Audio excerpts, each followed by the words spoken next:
ಸಮುದ್ರದ ಗಾಳಿಯ ತಂಪು, ತೆಂಗಿನ ಮರಗಳ ಸದ್ದು, ಮದ್ದಲೆ ಮತ್ತು ಗೆಜ್ಜೆಯ ನಾದ ಇವೆಲ್ಲರ ನಡುವೆ ಜನರ ಮನಸ್ಸನ್ನು ಗೆಲ್ಲುವ ಹಬ್ಬವೇ ಸುಗ್ಗಿ ಹಬ್ಬ.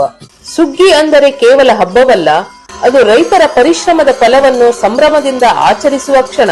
ಉತ್ತರ ಕನ್ನಡ ಜಿಲ್ಲೆಯ ಕಾರವಾರ, ಅಂಕೋಲಾ, ಕುಮಟಾ ತಾಲೂಕುಗಳಲ್ಲಿ ಈ ಹಬ್ಬವನ್ನು ಹೆಚ್ಚಾಗಿ ಆಚರಿಸುತ್ತಾರೆ. ಜಿಲ್ಲೆಯಲ್ಲಿನ ಹಾಲಕ್ಕಿ ಒಕ್ಕಲಿಗರು, ಕೊಮಾರ್ಪಂತ್, ನಾಮದಾರಿ, ಪಡ್ತಿ, ಅಂಬಿಗ, ಗುನ್ಗಿ ಸೇರಿದಂತೆ ಅನೇಕ ಸಮಾಜದವರು ತಮ್ಮ ಸಾಂಪ್ರದಾಯಿಕ ಕಲೆಯಾದ ಸುಗ್ಗಿ ಕುಣಿತವನ್ನು ಹೋಳಿ ಹಬ್ಬಕ್ಕೂ ಮುಂಚಿತವಾಗಿ ಪ್ರಾರಂಭಿಸುತ್ತಾರೆ. ಸುಗ್ಗಿ ಅಂದರೆ ಸಂಸ್ಕೃತಿ, ಭಕ್ತಿ ಮತ್ತು ಜನಪದ ಪರಂಪರೆಯ ಅದ್ಭುತ ಮೇಳ.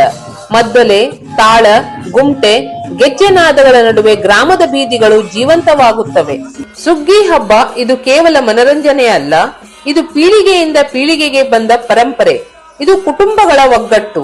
ಸುಗ್ಗಿ ಹಬ್ಬದ ಸಂದರ್ಭದಲ್ಲಿ ಗ್ರಾಮ ದೇವತೆಗಳಿಗೆ ವಿಶೇಷ ಪೂಜೆ ನಡೆಯುತ್ತದೆ. ಮಳೆ ಬೆಳೆ ಚೆನ್ನಾಗಿ ಬರಲಿ, ಗ್ರಾಮದಲ್ಲಿ ಶಾಂತಿ ನೆಲೆಸಲಿ ಎಂದು ಪ್ರಾರ್ಥನೆ ಮಾಡುತ್ತಾರೆ. ಪ್ರತಿ ವೇಷದ ಹಿಂದೆ ಒಂದು ಕತೆ ಇದೆ. ಕೆಲವು ವೇಷಗಳು ಕೆಟ್ಟ ಶಕ್ತಿಯನ್ನು ದೂರ ಮಾಡುವ ಸಂಕೇತ, ಕೆಲವು ದೇವರ ಭಕ್ತಿಯ ಪ್ರತಿರೂಪ. ಇದು ಕೇವಲ ಹಬ್ಬವಲ್ಲ, ಇದು ನಮ್ಮ ನೆಲದ ನಂಟು, ಇದು ಸಂಸ್ಕೃತಿಯ ಪ್ರತಿಬಿಂಬ, ನಮ್ಮ ಹೆಮ್ಮೆಯ ಸಂಕೇತ.